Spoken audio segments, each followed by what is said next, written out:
C'est probablement la belle qui se joue à Bernay. Deux hommes s'y affrontent depuis 10 ans et à chaque fois, les résultats ont été serrés. Mais ils ont toujours été favorables au maire actuel. Le sénateur Hervé Moret se dit fier de son bilan, ainsi que de sa gestion des finances de la ville. La première chose dont je suis très fier, c'est de ne pas avoir augmenté les impôts depuis 11 ans. À une époque, certains, notamment parmi mes adversaires, me le reprochaient, me disaient que c'était un manque de courage, me disaient que la ville allait être mise sous tutelle. On sait très bien que pour les socialistes, le courage, c'est d'augmenter les impôts, pas pour moi. Et donc je suis très fier, et aujourd'hui on m'en est reconnaissant à Bernay, de ne pas avoir augmenté les impôts depuis 11 ans.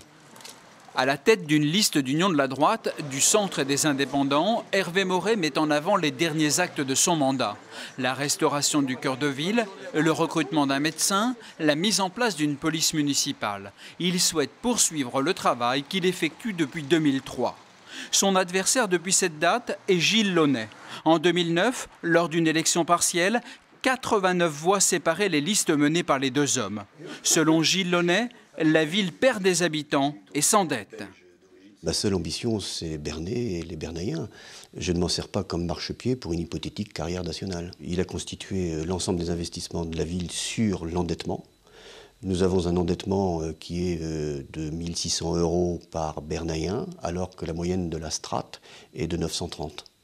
Donc inutile de vous dire que nous sommes endettés pour longtemps, sachant que nous sommes dans un contexte financier contraint. Gilles Launay se dit profondément attaché à Bernay. Il veut redynamiser une ville en répondant à ses habitants au quotidien. Il mène une liste composée de Verts, de radicaux de gauche et de membres de la société civile.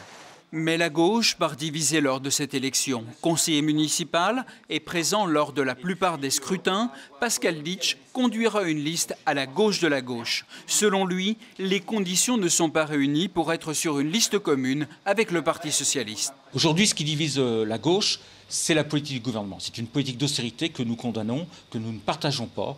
Et notre liste est vraiment à gauche car elle récuse vraiment toute cette politique-là qui aujourd'hui augmente les impôts, qui augmente la TVA et qui localement en accepte tous les principes. Cette liste aura le soutien du Front de gauche et se veut une liste de transformation sociale et écologiste. Son objectif, battre la droite et l'extrême droite, redonner de l'espoir à gauche et réveiller Bernay. Une dernière liste pourrait être présente, celle du Front National, mais elle n'a pas encore le nombre de candidats requis.